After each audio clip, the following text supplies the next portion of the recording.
ഇതെന്ത് കൂത്ത്?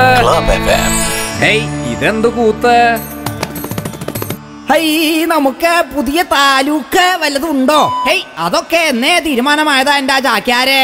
എന്നിട്ട് ഇപ്പോഴാണോ താലൂക്ക് എന്നും ചോദിച്ചുകൊണ്ട് വരണത്? താലൂക്കില്ലേലും അത്യാവശ്യം ലുക്കൊക്കെ ഇല്ലേ നേതാവിന്? ലുക്കും ഗ്ലാമറും ഒക്കെ ഉണ്ടായിട്ട് എന്താ കാര്യം? സിനിമയിലൊന്നും അഭിനയിക്കാൻ അങ്ങോട്ട് പോണില്ലാലോ. ഓ, താലൂക്കുണ്ടോ? മാത്രല്ല അത് മുന്നണിയില് ആലോചിച്ചിട്ടുണ്ടോ? ഇല്ലാലോ. ഇതാണത്രേ ഇപ്പോൾ ഭരണ മുന്നണി നേതാക്കൾക്കുള്ള പുതിയ തലവേദന. ഹൈ, പഴയ തലവേദന ഇപ്പൊ അങ്ങനെ കാര്യമായിട്ട് ഒന്നും മിണ്ടണില്ലല്ലോ. എന്താണാവോ? മര്യാദയ്ക്ക് ആലോചിച്ചിട്ടൊക്കെ വേണം കാര്യങ്ങളൊക്കെ നടത്താൻ എന്നതേ ഇവിടെ ഒരുത്തൻ. ഹേയ്, അങ്ങനെ മര്യാദയ്ക്ക് ആലോചിക്കാതെ കല്യാണമൊക്കെ നടത്തിയിട്ട് കല്യാണത്തിന് മുൻപ്, കല്യാണ സമയത്ത്, കല്യാണത്തിന് ശേഷം എന്നിങ്ങനെ ചിലരൊക്കെ ചാടിപ്പോകുന്ന വാർത്തകളെ കഴിഞ്ഞ ദിവസത്തെ പത്രത്തിലൊക്കെ ഒരുപാട് വായിച്ചു ചാക്യാര്. അതൊന്നും മറന്നിട്ടില്ലാട്ടോ. എന്ന് വെച്ച് ആരും പേടിക്കണ്ട.